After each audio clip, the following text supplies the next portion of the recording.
예수님의 이름으로 인사드립니다. 우리가 영상 예배를 시작한 지 이제 8주가 벌써 되었네요. 그리고 오늘은 5월 첫 번째 주일을 하나님께 드립니다. 5월은 가정의 달입니다. 특별히 가정을 위해서 우리가 말씀 초점을 맞춰서 은혜 받기 원하고요.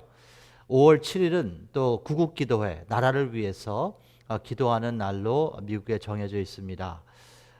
각 지역의 대표 목사님들이 모여서 우리 복음방송과 또 CTS 등등 미디어 개최를 통해서 10시부터 12시까지 기도 모임을 갖게 됩니다. 저는 사우스베이 지역의 대표 목사로 참석하게 되고요. 그 시간에 가능하시면 시간 내셔서 같이 기도에 동참해 주시는 우리 모두가 되시기를 소원합니다.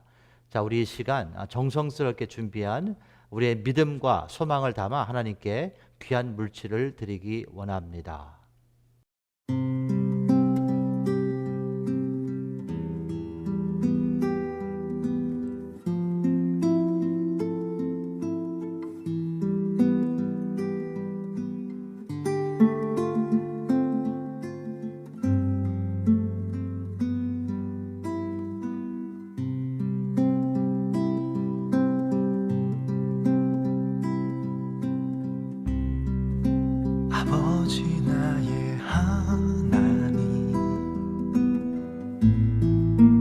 말씀하시는 하나님, 나의 길 기도하오니 나에게 말씀하소서. 사랑하는 내 아이야, 두려워하지 말아라. 내 길의 모든 범사가 기한과 때가 있단다.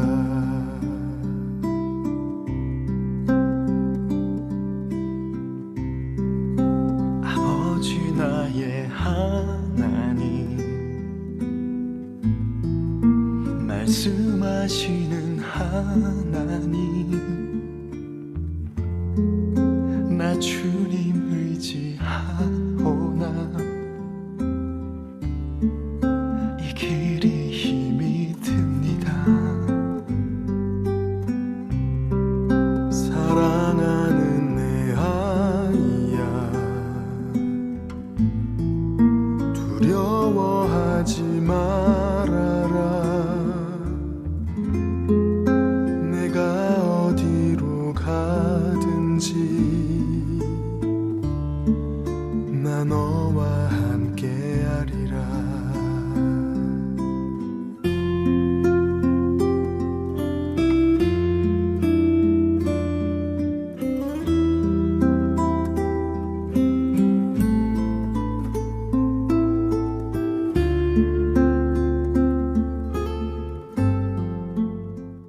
아버지 하나님, 은혜와 사랑 안에 귀한 물질, 우리의 믿음과 소망, 사랑을 담아 하나님께 올려드립니다. 교회가 어렵지 않도록, 하나님의 나라가 확장되도록 귀한 마음을 담아 최선의 하나님의 사랑을 담아 하나님께 사랑을 담아 드렸사오니 능력 더하셔서 부족함이 없게 역사하시고 바를 수 있는데 지혜와 명철로서 함께하여 주시옵소서. 감사드리오며 예수님의 이름으로 기도합니다. 아멘.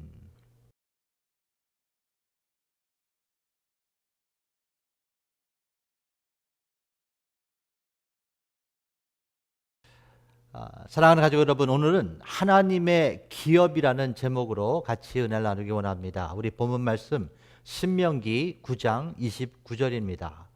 같이 우리 한번 합독하죠. 그들은 주의 큰 능력과 표신팔로 인도하여 내신 주의 백성 곧 주의 기업이로소이다 하였노라.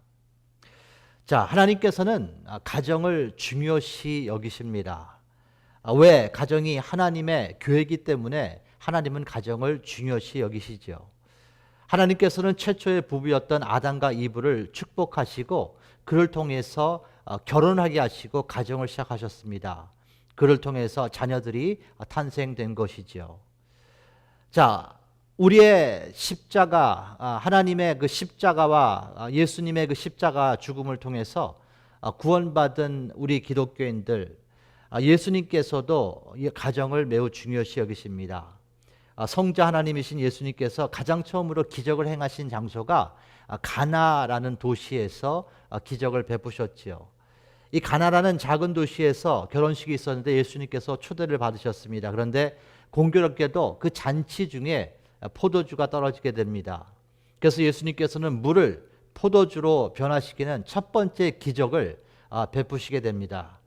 왜냐하면 그 당시에 포도주가 떨어졌다는 것은 손님을 초대해서 음식이 떨어진 것 같은 그런 상황이었기 때문이죠.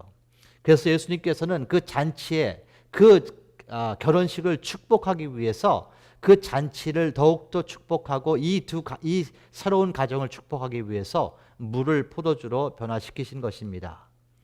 그렇습니다. 하나님께서는 결혼을 통해서 만들어지는 가정을 매우 중요시 여기신다는 것이죠. 가정을 중요하시기 때문에 가정을 축복하십니다.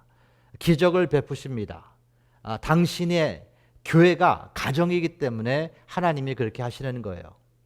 자, 오늘 본문은 우리에게 이렇게 말씀해 주십니다. 신명기 9장 29절에 그들은 주의 큰 능력과 펴신팔과 팔로 인도하여 내신 주의 백성 곧 주의 기업이라고 명시되어 있습니다. 자, 오늘 본문의 배경은 이러합니다. 지금 모세는 자신이 경험한 40년 동안 광야에서 자신이 체험한 그 신앙 간증과 그 기적과 그 모든 것을 이제 가나안 정복을 위해서 준비하고 있는 차세대를 위해서 지금 나누고 있는 거예요. 그는 시내산에 내가 올라갔거든. 40일 동안 밤낮으로 기도하고 하나님과 독대하고 그 하나님께서 나에게 십계명을 주셨단다. 이것을 전하는 거예요. 그런데 이스라엘 백성들이 우상을 섬겨서 숭배한 죄, 그래서 하나님께서 매우 노하셨지. 또한 너희 조상이 가나안 사람들을 바라보면서 자신을 메뚜기라고 비교했기 때문에 이것이 불신앙이란다. 그래서 11일 만에 들어갈 수 있는 그 가나안 땅을 갖다가 하나님께서 그들의 불순종 때문에 40년 동안 광야에서 훈련시키고 어려움을 당하게 하신 거야. 너희들은 그런 실수를 하면 안 된다. 모세는 이렇게 차세들을 위해서 그들이 가나안 정복을 하기 위해서 믿음의 그 힘을 실어주기 위해서 그들에게 이렇게 얘기한 거예요. 그리고 하나님한테 불순종하면 하나님께서 노하신단다. 그때마다 하나님이 노하셔서 하나님께서 당신의 백성들을 멸하시겠다고 나한테 얘기하셨어. 그런데 내가 그때마다 정말 목숨을 걸면서 그들의 생명을 지키기 위해서 내가 기도했었어. 정말 진땀 흘려서 그때 기도했단다. 하나님의 긍휼하심을 통해서 용서를 구하면서 내가 하나님께 나아갔었어. 너희는 그러면 안 돼. 너는 순종해야 돼. 그러면서 이런 기도가 계속됩니다. 신명기 9장 26절부터 보는데요. 여호와께 간구하여 모세가 여호와께 기도한 거예요. 가로되 주 여호와여, 주께서 큰 위엄으로 속하시고 강한 손으로 애굽에서 인도하여 내신 주의 백성 곧 주의 기업을 멸하지 마옵소서. 이렇게 내가 기도했어. 자, 이제 모세의 기도를 좀 성령의 조명으로 같이 보기 원합니다. 지금 모세는 이스라엘 백성들이 불순종했기 때문에 지금 용서해 달라고 하나님을 바라보면서 기도하고 있는 거예요. 그런데 26절 후반절을 보게 되면 주의 백성 곧 주의 기업을 멸하지 마옵소서라는 기도를 하게 됩니다. 자, 이게 무슨 의미입니까? 주의 백성이 하나님 아버지의 기업이라고 지금 말하고 있는 거예요. 기업의 의미가 무엇입니까? 기업의 의미는 상속자라는 뜻이 있어요. 계승자라는 의미가 있습니다.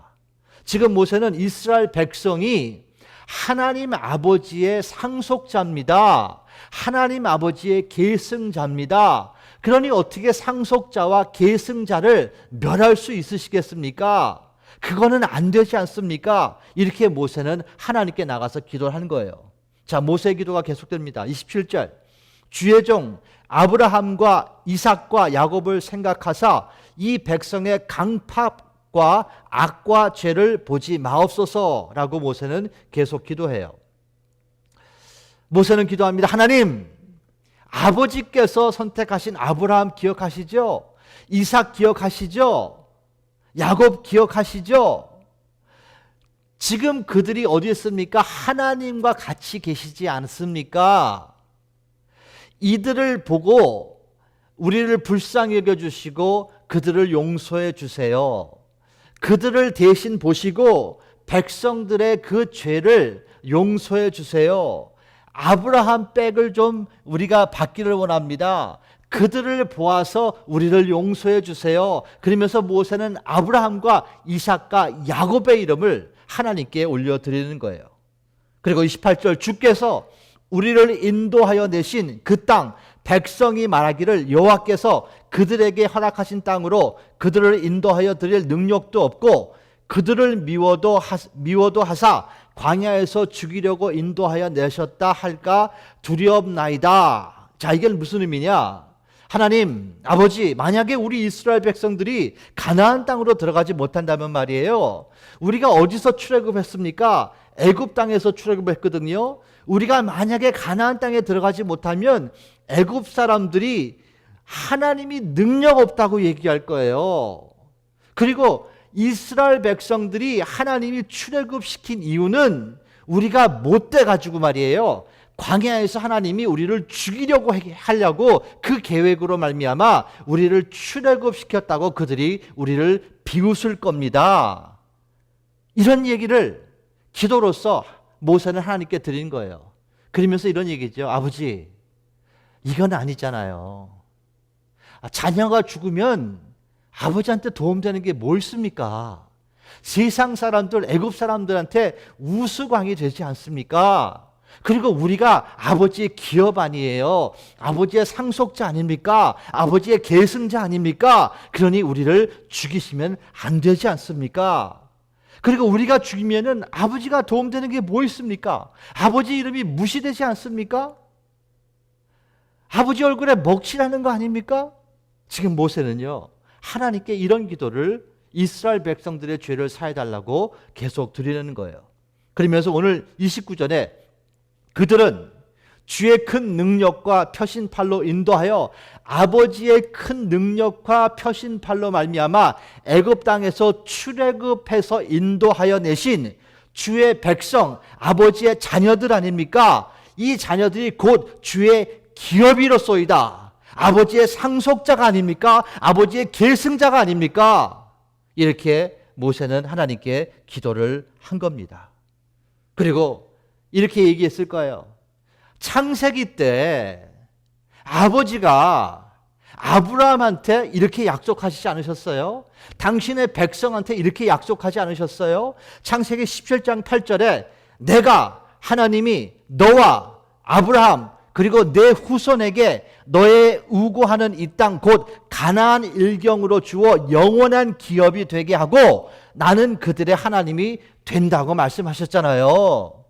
지금 모세는 별의별 방법으로 이스라엘 백성들이 하나님 안의 그 진노에서 피하게 해달라고 지금 기도를 하고 있는 것입니다. 사랑하는 OFC 가족 여러분, 예수님을 구원주로 영접하고 의인이 된 기독교인들은 우리 모두는 교회인 동시에 하나님의 기업이라는 것을 믿으십니까? 하나님의 자녀는 하나님의 상속자라는 거예요. 하나님의 자녀들은 하나님의 계승자라는 것을 지금 우리에게 말씀해 주시는 거예요. 자, 신약성경으로 넘어와서 에베소서 1장 12절은 또 이렇게 말씀하십니다. 모든 일을 그 마음의 원대로 역사하시는 자의 뜻을 따라 우리가 예정을 입고 그 안에서 기업이 되었으니 이렇게 말씀하십니다. 우리 한번 다시 합독하기 원합니다. 모든 일을 그 마음의 원대로 역사하시는 자의 뜻을 따라, 그러니까 하나님이죠. 하나님의 뜻을 따라 우리가 예정을 입어 그 안에서 기업이 되었으니 이렇게 명시되어 있습니다. 예수님을 길이요 진리요 생명으로 믿는 모든 사람들은 하나님의 기업이 되었다는 거예요. 우리는 하나님의 기업, 상속자, 계승자가 되었다는 것을 성경은 분명히 말하고 있습니다. 자, 그렇다면 상속자가 받는 게 무엇일까? 이게 중요하죠. 계승자가 받는 게 무엇이냐? 우리는 그게 중요하지 않습니까? 하나님의 자녀면 내가 뭐를 받아야 돼? 내가 좋은 걸 받고 싶어. 그게 중요하지 않습니까? 자, 그러면 무엇을 상속하는 것이 기업자고 또 무엇을 계승받는 사람들이 하나님의 자녀일까? 예수님을 길이요 진리요 생명이라고 믿으시는 그 우리는 하나님의 기업, 하나님의 상속자, 계승자인데 그러면 무엇을 상속받고 무엇을 계승받는 것인가? 이것이 궁금하지 않으십니까? 자, 세상을 말씀으로 창조하신 하나님께서는 이스라엘을 선택하시고 그 이스라엘 나라를 이 세상의 제사장 나라로 선택하셨어요. 그 제사장 나라를 만들기 위해서 야곱과 그의 식구들을 애굽으로 보내셔서 400년 동안 거하게 하시고 생육하고 번성하게 하셨지요. 그리고 모세를 중심으로 출애굽하게 하시고 그 다음에 가나안 땅을 주시게 됩니다. 그런데 믿음의 준비가 안 된 이스라엘은 출애굽한 이스라엘들은 하나님께 불평과 원망을 함으로 가나안 땅 정복이 40여 년 지연되게 됩니다. 그리고 이제 40년의 광야에서 훈련이 끝난 후에 하나님께서는 모세를 천국으로 부르시고 여호수아를 중심으로 가나안 땅 정복을 시작하십니다. 그 결과 이스라엘은 가나안 땅을 정복하고 그 땅을 기업으로 받았어요. 상속받은 거예요. 그 땅을 계승받은 거예요. 자, 그렇다면 성경에서 말씀하시는 기업이 땅일까? 그렇다면 우리가 부동산이 있어야 되지 않겠습니까? 부동산이 없는 사람은 그러면 축복 못 받는 겁니까? 사업이 번성해야 상속받는 사람입니까? 사업을 하지 못하고 사업이 힘들게 되면 그러면 우리는 하나님의 자녀, 하나님의 기업, 하나님의 상속자, 계승자가 아니라는 말일까요? 그건 아니지 않습니까? 자, 우리는 보통 재산을 물려받을 때 상속받았다는 그 단어를 사용합니다. 그리고 이스라엘 백성들이 가나안 땅을 상속받았기 때문에 그 상속이 이게 그 상속이구나. 그러면 땅을 받아야 되겠구나. 이런 마음을 가질 수가 있다는 것이죠. 그런데 영적인 의미, 성경의 깊은 의미의 기업은 그런 의미를 갖고 있지 않다는 거예요. 자, 그렇다면 그 깊은 의미가 무엇일까? 하나님의 신실한 종이었던 예레미야의 고백을 통해서 그 영적인 그 기업의 의미, 상속자, 계승자의 의미를 한번 마음에 새기기를 원합니다. 자, 예레미야는요, 하나님의 말씀에 순종해서 약 40여 년 동안 정말 눈물의 선지자로서 하나님의 나라와 의를 섬겼던 귀한 종이었습니다. 그는 하나님의 뜻에 불순종하는 이스라엘 백성들을 위해서 정말로 수고했던 그런 하나님의 종이었어요. 그런데 그가 자신의 신앙 고백을 이렇게 합니다. 예레미야 예가 3장 24절인데 우리 한번 같이 합독하기를 원합니다. 3장 24절입니다. 내 심령에 이르기를, 내 마음에 이르기를, 내 심령에, 내 영혼에 이르기를 여호와는 나의 기업이시니 그러므로 내가 저를 바라리라 하도다. 자, 너무 중요한 구절인데요. 우리 한번 같이 다시 한번 합독합니다. 내 심령에 이르기를 여호와는 나의 기업이시니 그러므로 내가 저를 바라리라 하도다. 자, 예레미야는 지금 고백하는 거예요. 자신의 기업이 하나님이라는 거예요. 땅이 아니고 하나님이라는 거예요. 또 시편 기자 아삽은요 이렇게 고백합니다. 시편 73편 26절인데 내 육체와 마음은 쇠잔하나 하나님은 내 마음의 반석이시요 영원한 분기시니라. 이 분기, 기업이란 소리거든요. 자, 이 예레미야도요, 아삽 이 시인도 지금 여호와 하나님께서 자신의 기업이라고 고백하고 있다는 거예요. 자, 그러면 이게 무슨 의미일까? 하나님이 우리의 기업이 된대요. 하나님 그분께서 우리의 자산이라는 의미예요. 그분께서 우리가 소유할 수 있는 유산, 재산이라는 의미를 갖고 있다는 거예요. 자, 이게 무슨 의미일까? 자, 보세요. 지금 이스라엘 백성들은 가나안 땅을 정복해서 땅을 기업으로 받은 것 같지만 그거는 표면으로 나타나는 것 뿐입니다. 사실 이 땅은 그의 증거지요. 이스라엘 백성들은 믿음을 통해서 가나안 땅을 정복함으로 하나님 그분 자체를 내면에 받은 거예요. 이 굉장히 중요한 팩트입니다. 하나님을 믿음으로 말미암아 그분의 말씀을 받아서 그분의 말씀이 나를 움직여서 순종하는 가운데 하나님께서 우리 내면에 들어와서 하나님 그분 자체가 기업이 돼서 그 기업이 된 그 결과가 사업이 잘 될 수도 있는 거고 가정이 잘 될 수도 있는 것이고 여러 가지 그 증거가 나타나는 것뿐이지 하나님 그분 자체가 기업이라고 지금 예레미야 선지자와 이 시편 기자는 말하고 있는 것입니다. 즉 이스라엘에게 주어지는 기업은, 즉 예수님을 믿는 여러분과 저에게 주어지는 기업은 하나님 그분 자체가 상급이고 그분 자체가 기업이라는 것을 지금 성경은 우리에게 말씀하고 있는 거예요. 자, 자녀에게 영원한 선물은요, 아버지라는 거예요. 아버지가 갖고 있는 소유가 아닙니다. 이게 성경에 지금 말씀하고 있는 거예요. 다시 말씀드립니다. 자녀가 진실로 영원한 기업은 아버지 그분 자체가 기업이지 아버지가 갖고 있는 소유가 아니라는 것을 지금 성경은 우리에게 말씀해 주시는 거예요. 자, 잘 경청해 보십시오. 성경이 말씀하시는 기업은요, 일시적인 것이 아니라 영원한 것을 기업이라고 말씀하세요. 자, 히브리서 9장 15절인데요. 이를 인하여 그는 새 언약의 중보니 이는 첫 언약 때의 범한 죄를 속하려고 주구사 부르심을 입은 자로 하여금 영원한 기업의 약속을 얻게 하려 하심이니라. 자, 히브리서 15장인데요. 자, 이를 인하여, 이 뜻은 예수님의 보혈로 인하여, 이 말이거든요. 그러니까 예수님의 보혈로 인하여 부르심을 입은 자들이 영원한 기업을 받게 하는 것이 하나님의 뜻이에요. 자, 그러면 여러분, 지금 여기서 히브리서 9장 15절에 말하는 것은 영원한 기업입니다. 자, 그렇다면 이런 질문을 던지기 원합니다. 이 지상에서 영원한 것이 있습니까? 우리가 사는 집이 영원합니까? 우리가 갖고 있는 재산, 우리가 갖고 있는 사업체, 이것이 영원합니까? 지금 성경이 우리한테 주시고 싶은 것은 영원한 기업이죠. 그냥 일시적인 기업이 아닙니다. 그렇다면 이 지상에는 영원한 기업은 존재하지 않다는 것을 알 수 있다는 거예요. 그래서 이 지상에 어떤 것도 영원한 기업이 없습니다. 그럼 무엇을 얘기하느냐? 이 영원한 기업은 영원하신 분이 영원한 기업이 될 수밖에 없다는 것을 말하고 있는 거예요. 즉 영원한 하나님께서만 영원한 우리의 기업이 되실 수 있다는 것입니다. 자, 우리는 이제 마음에 새겨야 할 원리를 소개합니다.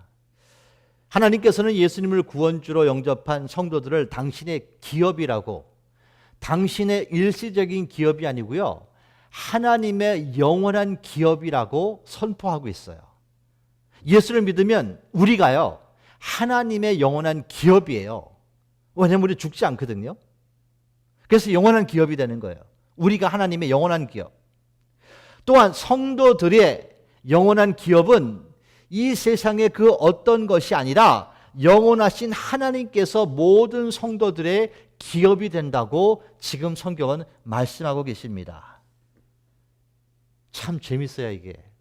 이것이요, 교회와 예수님의 관계입니다. 이것이 교회와 예수님의 관계예요. 성경은 예수님을 교회의 신랑이라고 소개하고 있고요, 교회는 예수님의 신부라고 소개하고 있어요. 자, 요한계시록 21장 1절과 2절인데요. 또 내가 새 하늘과 새 땅을 보니 처음 하늘과 처음 땅이 없어졌고 바다도 다시 있지 않더라. 이것은 무엇을 의미하느냐? 처음 하늘과 처음 땅, 우리가 지금 보고 있는 하늘, 우리가 지금 걷고 있는 땅은 없어진다는 거예요.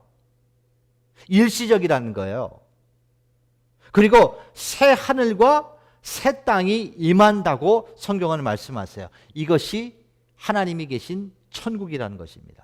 새 땅과 새 하늘. 그리고 2절에 또 내가 보매 거룩한 성 새 예루살렘이 하나님께로부터 하늘에서 내려오니 그 예비한 것이 신부가 남편을 위하여 단장한 것 같더라. 이 거룩한 성은 무엇을 의미하느냐? 이 새 예루살렘은 무엇을 의미하느냐? 이것은 예수님을 구원주로 영접한 교회를 말하는 거예요. 교회는 거룩해요. 우리의 죄가 모두 예수님께서 사해 주셨기 때문에 우리 모두는 실제로 우리가 지금 죄를 지고 있다 하더라도 우리는 그분의 피로 모든 죄를 사함을 받았기 때문에 거룩한 존재가 된 겁니다. 그래서 우리를 성도라 그러는 거예요. 거룩한 말씀을 성경이라 그러는 거예요. 이 교회가 하나님으로부터 하늘에서 내려오니 그 예비한 것이 신부가 남편을 위하여 단장한 것 같다. 즉 교회는 예수 그리스도의 신부라는 것을 말하고 있는 것입니다. 예수님께서는 교회의 신랑이라는 것을 지금 선포해 주시는 거예요. 사랑하는 가족 여러분, 교회의 영원한 기업은 예수님이에요. 우리의 영원한 기업, 교회의 영원한 기업은 또 예수님입니다. 하나님이세요. 성령님이 우리의 기업이에요.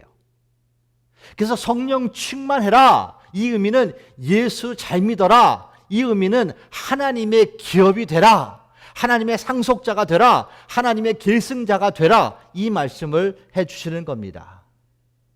그리고 이 영원하신 기업을 주시기 위해 하나님께서는 결혼을 통해서 가정을 허락하시는 것입니다.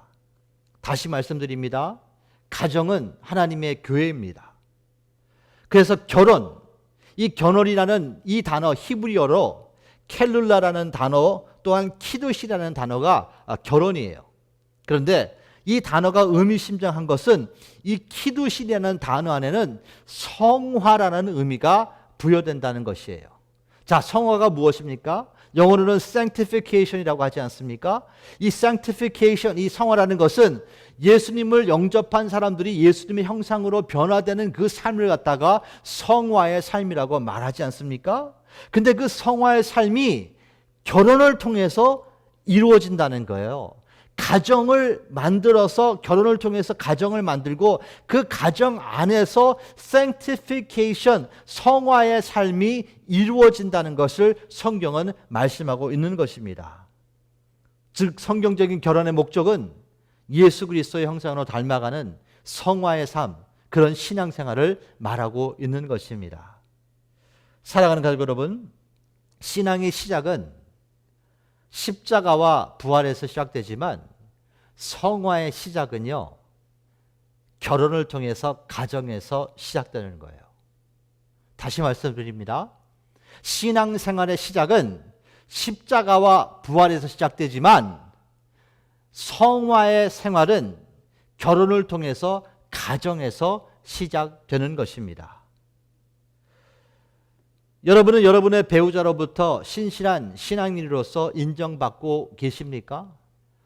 여러분은 여러분의 자녀로부터 여러분이 신실된, 진실된 신앙이라는 것을 인정받고 계십니까?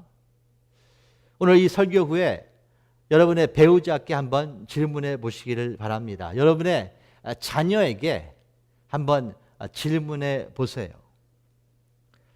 사랑하는 가족 여러분, 영원한 기업이신 하나님은 우리 모든 가정이 다 받아야 되는 것입니다. 왜냐하면 성경이 약속하셨어요. 우리가 기업이고 상속자라는 거예요. 우리가 계승자라는 거예요. 온 가족이 다 영원한 기업을 받기 위해 하나님께서는 여러분을 결혼하게 하셨고 가정을 만드신 거예요. 그리고 이 결혼이라는 이 생활, 이것을 키두신이라는 걸 통해서 그 안에서 성화가 이루어진다고 말씀하십니다. 그래서 성경은 이렇게 말씀하시는 거예요. 아내는 교회가 예수님께 순종하듯이 순종해야 되는 것이고, 남편은 예수님께서 교회를 사랑한 것 같이 사랑하라고 명령하셨어요. 이 말씀이 에베소서에 있거든요. 성령 충만을 받아라. 술 취하지 말고 성령 충만을 받아라. 이 말씀 후에 아내들에게 남편에게 복종하고 순종하기를 교회가 예수 그리스도께 순종하는 것 같이 하고, 또 남편에게 말씀하기를 남편은 예수님이 교회를 사랑하신 것 같이 너희는 아내를 사랑해. 그런데 예수님이 교회를 어느 만큼 사랑하셨습니까? 십자가에서 죽기까지 사랑하셨잖아요. 그래서 남편분들은 아내를 위해서 죽기까지 사랑하라고 하나님께서 모든 남편들에게 그렇게 명령하신 거예요. 말씀을 마무리합니다. 오늘 하나님께서는, 그 아버지께서는 예수를 믿는 우리 모두를 자녀라고 하는 동시에 우리 모두를 기업이라고 하십니다. 상속자라고 하세요. 계승자라고 하십니다. 또 자녀에게는 땅과 보이는 재산이 기업이 아니고 하나님 아버지 그분 자체가 기업이라고 하세요. 그 기업의 결과가 우리가 보는 축복이 될 수 있는 것이죠. 또한 남편에게는 아내가 기업이고요, 아내에게는 남편이 기업이 됩니다. 사랑하는 가족 여러분, 우리는 COVID-19 그 가운데 아직도 걸어가고 있습니다. 세상은 흔들리고 불안하지만 하나님께서는 요동하지 않으시고 완전한 분이십니다. 직장과 사업은 정체되었지만 하나님께서는 오늘도 우리를 위해서 일하시고 계십니다. 우리의 어려움과 고민을 하나님께 맡기십시오. 그러면 그분께서 우리 모두의 영원한 기업이 되어 주십니다. 이것이 믿음이에요. 어려움을 통해서 하나님을 경험하시는 그런 은혜가 있을 수 있다는 거예요. 하나님께 우리의 마음과 힘과 뜻을 다 드리시는 쏟아 부으시기를 예수님의 이름으로 축원합니다. 특별히 지금 성경 통독을 하고 있는데 그 말씀을 통해서 기쁜 교제가 우리 모두에게 임하기를 축원합니다. 저는 이번 사태를 통해서 OFC 가족들이 진정한 기업의 축복을 받기를 원합니다. 어려움과 고민이 발판이 돼서 영원한 기업이신 하나님을 받으셨으면 좋겠습니다. 하나님으로 가득했으면 좋겠습니다. 그리고 그 증거가 가정에서, 직장에서, 사업체에서, 교회에서 세상에 기름진 것과 하나님의 신령한 것으로 채워주시는 우리 모두가 되시기를 예수님의 이름으로 축원합니다. 기도합니다. 주님 감사합니다. 오늘 하나님의 기업이라는 의미를 마음에 새깁니다. 하나님의 기업, 우리 모두가 예수 그리스도를 믿었기에 하나님의 기업이 되고 하나님의 상속자가 되고 계승자가 된다는 것을 마음에 새깁니다. 그리고 기업은 이 세상에 보이는 일시적인 축복의 뜻이 아니고 하나님 그 영원한 분 자체가 우리의 축복이 되신 것이 기업인 것을 마음에 새깁니다. 또한 하나님께서 선포하시기를 우리가 하나님의 자녀이고 영원한 존재이기 때문에 우리도 하나님께 영원한 기업이 된다는 것을 마음에 새깁니다. 마치 자녀들에게는 아버지의 소유가 기업이 아니고 아버지 그분 자체가 기업이 되는 것이고, 아버지에게는 자녀들의 소유가 기업이 되는 것이 아니라 자녀 그 자체가 기업이 된다는 것을 잊지 말게 하는 한 주가 될 수 있도록 축복하여 주시옵소서. 이제는 우리를 위해서 십자가에서 죽으시고 부활하신 예수 그리스도의 은혜와 그 은혜이신 예수님을 보내신 하나님의 놀랍고 크신 아가페 사랑과 은혜 안에 오늘도 말씀으로 다가오신 성령님의 교통하심과 역사하심이 이 자리에 있는 모든 하나님의 백성들 위해, 또 영상을 통해 하나님을 바라보고 사모하는 모든 백성들 위해 이 시간부터 영원토록 함께 하실지어다. 아멘.